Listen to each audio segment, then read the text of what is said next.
तो जोहार साथियों, ये है जोहार। Special classes. यहाँ पे स्पेशल बातें होगी आज। तो स्वागत है आप सभी का। स्वागत है। तो चलिए आज बातें होगी झारखंड जीके। झारखंड जीके में बातें क्या होगी? जेएसएससी, चाहे सीजीएल हो या पीजीटी हो, सीजीएल, एलडीसी एलडीसी हो, उनमें एक तरह, हाँ, या लेडी इंस्पेक्टर हो या कांस्टेबल हो, जेसीसी द्वारा किसी भी प्रकार हाँ, में लेने वाली एग्जाम से उसमें जितना भी झारखंड जीके का जो सिलेबस है उसमें से ये क्लियर हम लोग आज करेंगे कि सवाल यानी कि क्वेश्चन कहाँ से आता है, ज़्यादा पूछा कहाँ से जाता है, 1 बाय 1 हम आपके सामने रखेंगे। तो चलिए शुरू करते हैं।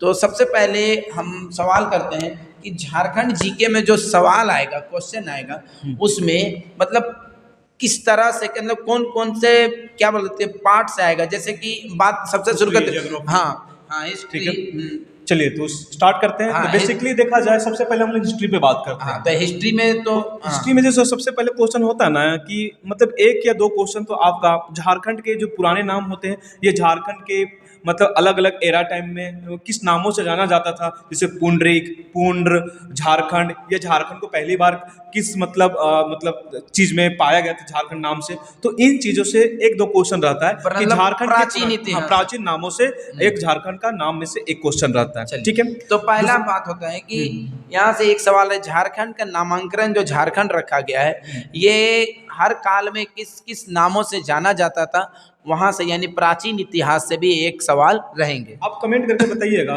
कि झारखंड का नाम सबसे पहले किस चीज में दर्ज किया गया था, है कि नहीं। मैं आप लोगों को हिंट्स के तौर पे बता दूंगा, एक ताम्रपत्र नाम है। अब आपको कमेंट करके बताना आखिर किस सदी का वो ताम्रपत्र था जिसमें झारखंड का सबसे पहले नाम उसमें शामिल किया गया था। अब दूसरा हम लोग चलिए पहुंच जाते हैं कि बेसिकली दूसरा आपका सबसे पहले आता है सेंसेक्स से क्वेश्चन रहेंगे। सेंसेक्स कहने का मतलब 2011 में जो आपका जनगणना हो उसमें पूछा जाएगा कि मतलब 2011 के मतलब जनगणना के अनुसार किस जिले में सबसे अधिक जनसंख्या है, किस जिले में सबसे अधिक आपके पास जनसंख्या घनत्व है, किस जिले में सेक्स रेशियो मतलब क्या बोलते हैं लिंग अनुपात कैसे है। इन चीजों से सेक्स रेशियो मतलब गलत मत समझ लीजिए। पहले 2011 का जो आपका जनगणना है उससे रिलेटेड आपके पास क्वेश्चन रहेंगे। ठीक, तीसरी चीजें आपके चला जाता है आपके पास राष्ट्र चिन्ह, राष्ट्रीय मतलब हम आपको पूछ रहे हैं, आपको हम बता रहे हैं धीरे धीरे। ठीक है, चलिए वो हो गया। जैसे कि आधुनिक इतिहास से कुछ रहेगा। आधुनिक इतिहास से कहने का मतलब जैसे कि आपके पास जो हमारे झारखंड को अलग करने में जो आंदोलन हमारे पूर्वजों ने जो किए हैं उससे क्वेश्चन रहेंगे। जैसे आपके पास कि जयपाल सिंह मुंडा ने अपनी जो पार्टी बनाई थी झारखंड पार्टी, जैसे महत्वपूर्ण शख्स व्यक्ति पे रहेगा। नहीं मतलब वो तो रहेंगे ही, मतलब हम बोल रहे हैं आंदोलन जो जिनके द्वारा किया गया था और वो कौन सी पार्टी से थे, वो किस दिन बना, अलग राज्य से भी आंदोलन से, मतलब झारखंड जब अलग हो गया, अलग ऐसे तो मिला नहीं हम लोग झारखंड के। बहुत सारे लोगों ने क्या किया इसके लिए संघर्ष किया, आज से नहीं 1912 आसपास से संघर्ष कर रहे हैं। तो उस वक्त जो आपका सबसे पहला बात कि जो बार्थलेन करके था वो पहला व्यक्ति था जिन्होंने झारखंड अलग करने के लिए एक तरह से मतलब छोटा सा मतलब एक तरह का चिंगारी जगाया था। और वही चिंगारी धीरे धीरे करते करते आपके पास जेएमएम जो आपके पास बोलते शिबू सोरेन जो दिसोम गुरु है, उनके अगुवाई में ये हमारे झारखंड अलग करने का काम चला था। तो ये जो झारखंड अलग होने के दरमियान जितने भी आंदोलन हुए थे जिनके द्वारा हुए थे उनसे भी रिलेटेड क्वेश्चन रहते हैं। ठीक है, झारखंड आंदोलन से कहां से सवाल आ सकता है? देखिए झारखंड आंदोलन से आपका सवाल जो आ सकता है, सबसे हॉट और सबसे बेहतर जो आपके पास जो क्वेश्चन बनते हैं वो आपके पास झारखंड पार्टी जयपाल सिंह मुंडा से। ठीक है, दूसरी चीज आपके बन सकते हैं क्वेश्चन आपके पास जो पहली बार जैसे कि स्टूडेंट क्रिश्चियन ऑर्गेनाइजेशन, इससे क्वेश्चन रह सकते हैं। फिर जेएमएम की जो स्थापना कब हुआ था और उसके मतलब उपाध्यक्ष या अध्यक्ष कौन थे।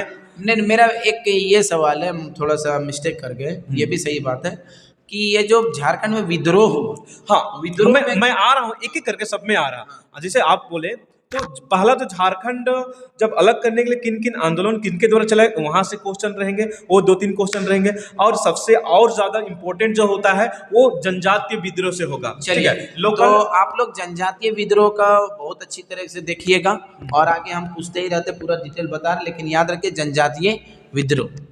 जनजातीय विद्रोह में जैसे कि सबसे पहला झारखंड में जो विद्रोह हुआ था वो कौन सा हुआ था, जैसे ढाल विद्रोह हो गया, फिर उसके बाद टाना भगत आंदोलन कब हुआ था, इससे ज़्यादा बहुत ज़्यादा क्वेश्चन पूछा जाता है हर बार टाना पूछा। भगत। हाँ, टाना भगत टाना आंदोलन। भगत आप रेखांकित कीजिए, अंडरलाइन। दूसरी चीज आपका पास तिलका मांझी वाला, मतलब तिलका उलगलान, उसके बाद कोल आंदोलन से, भागलपुर वाला। हाँ भागलपुर वाला, फिर सिद्धू कानू, फिर मुंडा विद्रोह हो जाता है, फिर उसके बाद हरि बाबा हो गया। तो इन सभी, और हाँ इनसे रिलेटेड अब क्वेश्चन किस प्रकार यहाँ से पूछा जाए, यहाँ से क्वेश्चन पूछा जाता है कि ये विद्रोह किस ईस्वी में सन में हुआ था, किन के अगुवाई में हुआ था और इसके दमनकर्ता कौन थे, मतलब इस विद्रोह चला था। अच्छा, टाना भगत वाला बुद्धू भगत इसी में है कि क्या, हाँ, जिसमें कंफ्यूज करता है? हाँ उसमें कंफ्यूज करता है, उसमें बुद्धू भगत मतलब आपके पास जो है ना उसमें उसके दो नाम हैं, ठीक है, एक जतरा भगत है और जतरा भगत को ही जतरा उराम बोला जाता है। अच्छा। तो बुद्धू भगत यहाँ से रिलेट नहीं करना है, बुद्धू भगत आपका कोल विद्रोह से वो संबंध रखते तो हैं। कोल विद्रोह से बुद्धू भगत है और इधर बुद्धू जतरा भगत भगत का ही नाम बुद्धू उरांव था। जतरा भगत, जतरा भगत, जतरा भगत जी का नाम ही जतरा उरांव था। ठीक है। चलिए, तो ये तो हुआ आंदोलन से, आंदोलन विद्रोह से हुआ। विद्रोह अब से पूरा अगर हम बताएंगे वीडियो बहुत लंबा हो जाएगा, तो चलिए ये हुआ। और ये तो देखिए, इतिहास की एक बात दिन है। में तो आप सोचिएगा ना कि पूरा वीडियो का एकदम एक्सप्लेनेशन दे सकते हैं। आज नहीं, बार हम लोग क्या सिर्फ- करते हैं सिर्फ ना, ऊपरी- हिस्ट्री ऊपरी के बारे में टॉपिक। बता हाँ, देते हैं। ऊपरी ऊपरी टॉपिक, ठीक है। हाँ चलिए, तो देखें ये आपका विद्रोह से हो गया। दूसरी बात क्या हो जाएगा कि जनजातीय शासन व्यवस्था में से उसमें पूछा जा सकता है कि मतलब युवागिरी, मुंडा का युवागिरी क्या होता है, गुद्धुम कुड़िया क्या है, तो यहाँ से हो सकता है। फिर इसको जनजातियों का वाद्य यंत्र, वेशभूषा, उनसे क्वेश्चन पूछे जा सकते हैं। फिर उसके बाद कि मतलब उसका खान पान, उसका फिर चित्रकला से क्वेश्चन रहेंगे।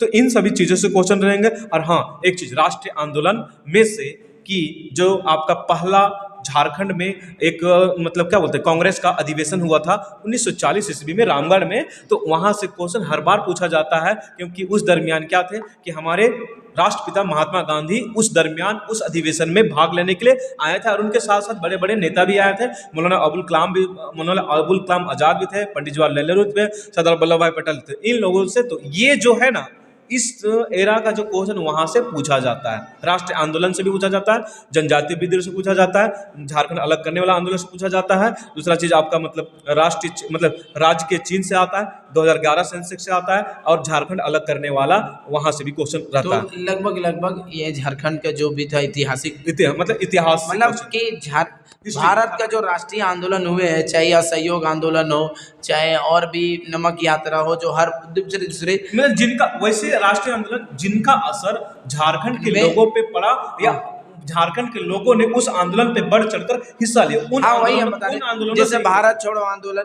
या और भी कई आंदोलन, उस पे झारखंड में क्या प्रभाव रहा, हाँ, उस पे पूछा जाए। उससे क्वेश्चन रहते हैं। तो चलिए, ये तो रह गया इतिहास में। हाँ ठीक है, और भी कुछ आएंगे, अगर कुछ छूटता है तो आप कमेंट में जरूर ठीक है मेंशन करें। मेंशन और- करें। और अब बात करते हैं थोड़ी सी ज्योग्राफी में। ज्योग्राफी में क्वेश्चन किस तरह से और कहाँ से आते हैं, थोड़ा संक्षेप में। देखिए क्वेश्चन बेसिकली क्या होगा कि आप लोगों को सबसे पहली बात, जो सबसे hot and most asked question जो होते हैं वो आपके होते हैं, आपके पास अपवाह प्रणाली से होते हैं। अपवाह प्रणाली मतलब नदी से रिलेटेड कि आखिर ये नदी कहाँ से निकलती है, कितनी दूरी तय करती है, कहाँ जाके मिलती है, उनकी सहायक नदी कौन सी है, उद्गम स्थल, ठीक है। तो इन चीज़ों से क्वेश्चन रहते हैं, अपवाह प्रणाली से रहता है। दूसरी चीज़ आपका जलप्रपात से रहते हैं, मतलब फॉल से रहते हैं। हाँ, जैसे झरना कि बोलते सबसे ज़्यादा झरना कहाँ पाए जाते हैं, सबसे बड़ा झरना कहाँ है, और अगर सबसे बड़ा झरना है तो वो किस नदी पे बनता है, और मान के चले उस पे मतलब वो कहाँ से उसका उद्गम स्थल है, ये रहते हैं। फिर तीसरी चीज़ आपके रहता है, यही बात यहाँ पे कि यहाँ पे आएगा नदियों का उद्गम स्थल कहाँ है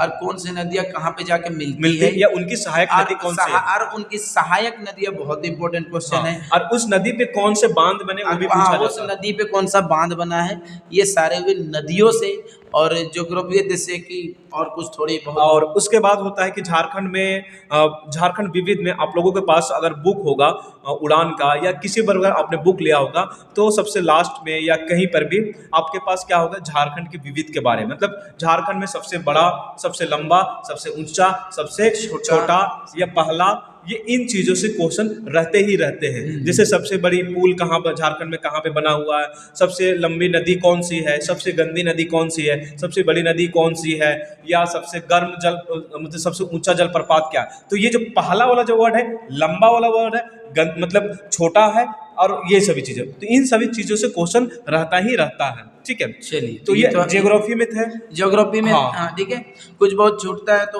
फिर वो बाद में mention cover करें करेंगे। जरूर, हाँ। हम लोग इसके बाद मतलब ये जो टॉपिक हम बता रहे हैं इसी बात सिलेबस माध्यम से, और इसके बाद हम लोग कल से क्या करेंगे कि झारखंड के हिस्ट्री पे कुछ बात होगी रेगुलर एक, ठीक एकदम है। एकदम। अभी आज थोड़ा सा बता देते हैं और एक दो पॉइंट थोड़ा मुझे बताने दें बेसिकली, और कुछ क्वेश्चन हमारे जो झारखंड के महापुरुष हैं और जो महाव्यक्तित्व है उनसे भी क्वेश्चन रहता है। महत्वपूर्ण व्यक्ति तो बोले हाँ। और आपके जो आपको पता होगा सबसे महत्वपूर्ण व्यक्तियों में से 2 इंसान का सबसे पहला नाम आता है, जिनका नाम सबसे पहले हम लोग धरती आबा धरती पुत्र कहने का मतलब क्या है, बिरसा मुंडा के बारे में, और दूसरा जयपाल सिंह मुंडा जिसको बोलते हैं मरान के। तो इन दोनों से, और दूसरी बात हम तो भूल गए यार, क्रिकेट, महेंद्र सिंह धोनी। ये 3 जो व्यक्तित्व है ना सर, इनसे जो क्वेश्चन है ना अछूता नहीं रहता। कोई ऐसा एग्जाम नहीं है जिसपे इन तीनों से क्वेश्चन ना पूछा जाता है। तो दीपिका कुमारी पे नहीं आता है। देखिए दीपिका कुमारी पे आता है, लेकिन जो ये जो शख्सियत है ना, 3 शख्सियत, ये काफी ज्यादा हमारे झारखंड को ना बाहरी स्तर पे क्या करते हैं, पहचान दिलाते हैं, जिन कारण से क्या होता है कि किसी भी झारखंड के एग्जाम में होने वाले में इनका आना एक क्वेश्चन तय है।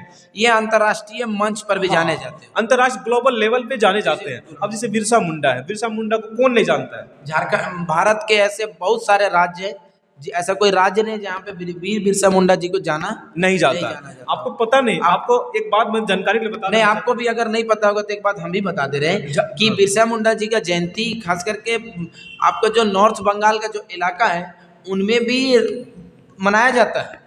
अच्छा हाँ, जिनको आप आसाम भूटान वाले रास्ते नहीं बोलते। अच्छा वो जो यहाँ से चल के स्थापित होके वहाँ गए हैं। अरे देखिए भाई, और उनमें एक ऐसा जगह है, हम आपको बता देते हैं कुछ, वहाँ पे एक ऐसा जगह है नॉर्थ बंगाल में जिसमें एक जगह को वीरपाड़ा कहते हैं। अच्छा, मतलब वीरों का जगह। उसमें हम अपनी आंखों से देखे कि वहाँ पे वीर बिरसा मुंडा जी का फोटो लगा हुआ है, और कई जगह तो स्मारक क्या बोलते हैं कि मूर्तियां बनी, स्मारक भी है। देखिए अगर ये चीज ना, ये क्या है, ये झारखंड के लोगों का एक तरह का प्रयास है, लोगों का अपने धरती पुत्र या धरती आबा के प्रति एक प्रेम दिखाता है कि हम लोग कहीं पर ट्राइबलों का जो कहीं पर भी रहे, हम लोग कहीं पर, दिल्ली मुंबई कलकत्ता कहीं पर है, लेकिन हमारा जो मतलब जो हमारे रहबर है, जो हमारे मतलब जिनके भरोसे हम लोगों ने अपनी झारखंड को मतलब अंग्रेजों से आज़ाद करवाया, तो उनकी मतलब कद्र करते, इस कारण से क्या करते रखते हैं। चलिए अब हम अपनी बातें कर लेते हैं। आपको पता नहीं होगा कि झारखंड के एकमात्र व्यक्ति हैं जिनका क्या है, एक पिक्चर लगा हुआ संसद भवन में, और कोई ऐसा व्यक्ति नहीं जिनकी पिक्चर, जिनकी फोटो संसद भवन में नहीं लगा। मात्र झारखंड के एक ही व्यक्ति है जिनकी फोटो संसद भवन में लगा हुआ है, और कोई वैसे जनजाति से मतलब जनजाति, पहले तो झारखंड का पहला हो गया, दूसरे पूरे भारत में से जनजातियों में से पहला ऐसा व्यक्ति है जिनकी फोटो कहाँ लगा हुआ, आपके पास संसद भवन में लगा हुआ है कि नहीं। और हम लोग काफ़ी खुशकिस्मत है कि हम लोगों ने ऐसे जगह पे जन्म लिया जहाँ पे लोगों ने एक दूसरे से मिलकर जुड़कर अंग्रेजों के खिलाफ लड़ाई किया और देश को आज़ाद करने में और झारखंड को अलग करने में एक महत्वपूर्ण योगदान दिया है कि नहीं। तो ये तो, और एक और टॉपिक है, बस 2 मिनट, वो टॉपिक है आपका शासन व्यवस्था से कहने का नहीं, मतलब। तो वही हम पूछने जा रहे थे आपको। अभी देखिए ना, अभी हम जैसे ये रहा आपका इतिहास, ये ज्योग्राफी और सब कुछ हो गया। अब थोड़ी से पूछते हैं कि राजनीतिक व्यवस्था जो झारखंड में गुजरा ना 15 नवंबर 2000 के बाद, जब झारखंड अलग राज्य का मांग पूरा, और 15 नवंबर 2000 को जब हमें अलग राज्य मिलता है, जिसकी राजधानी रांची को घोषित की जाती है, उप राजधानी दुमका बनाया जाता है, उसके बाद का जो राजनीतिक उथल पुथल है, वहां से क्वेश्चन रहेगा कि देखिए उसके बाद का जो क्वेश्चन होता है, सबसे पहली बात तो होता है कि आपको सबसे पहली बात, पहला कैबिनेट जो है, हाँ, झारखंड का पहला कैबिनेट, उस वक्त चुनाव नहीं आया था, डायरेक्ट सिलेक्टेड किया गया था। तो उस वक्त में जितने भी कैबिनेट में मंत्री थे, कौन विभाग से थे, तो वहाँ से ये समझ लिए टॉप मोस्ट, वहाँ से हॉट पॉइंट, वहाँ से पूछा ही पूछा जाएगा। दूसरी चीज़ क्या होगा कि अभी तक झारखंड में कितने बार आपके पास राष्ट्रपति शासन किए गए, किस राज्यपाल के शासनकाल में ये राष्ट्रपति शासन लागू हुआ था, या कौन वो पहला कार्यवाहक राज्यपाल था, उससे रिलेटेड भी क्वेश्चन होते हैं। या जो राष्ट्रपति शासन लगा था, कब से कब तक लगा था, उस वक्त राज्यपाल कौन था, तो इनसे भी क्वेश्चन रहते ही रहते हैं। और अभी तो और एक टॉप मोस्ट क्वेश्चन बन चुका है कि झारखंड में 2019 का जो चुनाव हुआ था विधानसभा, उससे लेकर अभी तक में 2019 से लेकर अब तक में जितने भी उपचुनाव हुए हैं उनमें किसने जीता है और कौन सी पार्टी से है और कौन शख्स है, उससे भी क्वेश्चन रहते हैं। तो मतलब 2019 के जो लोक विधानसभा विधानसभा चुनाव, जो विधानसभा का चुनाव होता है एक टर्म पूरा करने के बाद, तो उसके बाद जितने भी उपचुनाव हुए थे, किसी कारणवश उपचुनाव उसको कहते हैं जिसमें क्या होता है कि किसी भी विधानसभा क्षेत्र में किसी भी कारणवश चाहे मृत्यु हो जाए, चाहे उसको अयोग्य घोषित किया जाए, चाहे वो वहाँ से खुद ही इस्तीफा दे दे, उसके बाद जब उस पर पुनः अगर चुनने की प्रक्रिया शुरू की जाए तो उसको बोलते हैं उपचुनाव, उसी को बोलते हैं बाई इलेक्शन। ठीक है, तो इसी को वहाँ से क्वेश्चन रहता है। और आपके पास क्या होता है कि लास्ट में जो क्वेश्चन होता है, और उसके अलावे आपके पास और वैसा तो कुछ मुझे ये राजनीतिक में यही हुआ। हाँ, राजनीतिक तो में नहीं है। अब जैसे जो योजनाएं आई, जो अच्छी योजनाएं आई, बहुत अच्छा बात बोले। योजना में देखिए अक्सर क्या होता है कि ये योजना वाला जो क्वेश्चन होते हैं ना सर, बड़ी एकदम भयानक किस्म का, मतलब उटपटांग नहीं होते, ये होते ना बेस्ड ऑन द करंट सरकार, मतलब करंट सरकार डिपेंड करता है एकदम। अगर जैसे मान लीजिए बीजेपी का सरकार आ गई है तो क्या करेंगे, बीजेपी वाले मतलब योजना के क्वेश्चन पूछे जाएंगे। अभी जेएमएम की सरकार करंट में 2019 गठबंधन, तो गठबंधन मतलब ये 2019 में या मतलब आपके पास मतलब जेएमएम के द्वारा पिछले वर्ष या बीते हुए गत वर्ष या मतलब जो भी जेएमएम जिस टाइम तक शासन किए हैं और उस दरमियान जो योजना लाए हैं तो उससे क्वेश्चन रहते हैं। और जो करंट योजना जो चला रही सरकार जेएमएम की विथ मतलब कांग्रेस के साथ में गठबंधन में, तो उस वक्त जो योजना चलाई है उससे क्वेश्चन, मतलब बेसिकली क्या होता है कि जो सरकारें होगी उसकी योजनाएं से क्वेश्चन पूछे जाएंगे। मतलब यहाँ से साफ है कि संस्था को भी यह क्या बोल सकते संकेत दिया जाता है कि कम से कम हमारे सरकार की जो योजनाओं है करंट में उसमें कम से कम अभ्यर्थी तक पहुंचाया जाए ताकि अभ्यर्थी ज़्यादा जल्दी बता सके। तो ये जो वर्तमान में जो योजनाएं होती हैं, चाहे वो उस पर जरूर देख ले, धरती आबा योजना, ग्राम बड़ी योजना या सारथी योजना हो गया, मुख्यमंत्री सारथी योजना, चाहे मुख्यमंत्री कौशल विकास, चाहे कि आप शिबू सोरेन जी के नाम पर क्रेडिट कार्ड योजना, स्टूडेंट के लिए क्रेडिट कार्ड योजना बनाया गया उसके लिए। ठीक है, तो चलिए आज इतना काफ़ी है बताने के लिए। अगर कुछ छूटता है तो आप कमेंट में पिन करें। नहीं, जरूर कमेंट में पिन तो आपका ऐसा कुर्बानी के लिए बहुत बहुत धन्यवाद। कुर्बानी नहीं है, देखिए मान के चलिए जो हमारे पास है, जो हमने जाना है, जो हमने अपने मतलब तैयारी के दरमियान जो चीज़ सीखा है, समझा है, तो उसको हम बस शेयर कर रहे हैं। और शेयर करने से क्या होगा, मेरा कुछ कमी तो नहीं होगा, इससे तो बहुत सारे इजाफा होगा, आत्मबल बढ़ता है, आत्मबल बढ़ता है, आत्मरक्षा भी बढ़ता है। अब उतना आत्मा मत लगाइए, दो हो गया काफ़ी, बहुत ही आत्मा दे दी। हाँ, तो कहने का मतलब क्या है कि बस जिन टॉपिकों को मैंने बताया और जिन टॉपिक मेरे से छूट गए हैं, तो उन टॉपिकों को सबको मिलाकर आप क्या करें, अपनी तैयारी को अच्छी प्रकार से करें। और तैयारी करने के तरीके क्या होते हैं कि आप किसी भी टॉपिक को पढ़ रहे ना, तो सबसे पहले क्या करें, उस टॉपिक को अच्छे से पढ़ें, उस पर क्या करें, नोट्स बनाएं और उसके क्वेश्चन जरूर से जरूर लगाएं। और प्रैक्टिस बहुत ही ज़रूरी है। आप पढ़े ना, मतलब नए टॉपिक को पढ़े ना पढ़े, लेकिन जो प्रैक्टिस के जो क्वेश्चन होते हैं ना, वो जरूर से जरूर, क्योंकि प्रैक्टिस ऐसे होते हैं कि बार बार आप किसी चीज़ को सब पे सेशन लाएंगे। आज के लिए चलिए आप भावनाओं में पूरा बह जाएंगे तब 1 घंटा का वीडियो हो जाएगा। चलिए ठीक है, तो आज यहीं पे बात खत्म करते हैं। और रेगुलर हम कोशिश करेंगे रात में। अब जो वर्ल्ड कप तो हो गया और ये जो T20 सीरीज के चक्कर में भी नहीं रहना है अपना, ठीक है, हमारे रहेंगे। तो हम लोग कोशिश करेंगे कि अब रेगुलर एक लाइव में हम लोग आए और टेस्ट सीरीज का हम लोग क्वेश्चन आंसर करेंगे। आपसे रेगुलर झारखंड जीके पे टेस्ट सीरीज चलाया जाएगा। तो चलिए बहुत बहुत धन्यवाद, और आपका भी बहुत बहुत धन्यवाद जो कमेंट करते हैं, हमें साथ देते हैं। चलिए मिलते हैं नए वीडियो, नए रंग, नए रूप के साथ। तब तक के लिए जोहार, जय हिंद, जय झारखंड।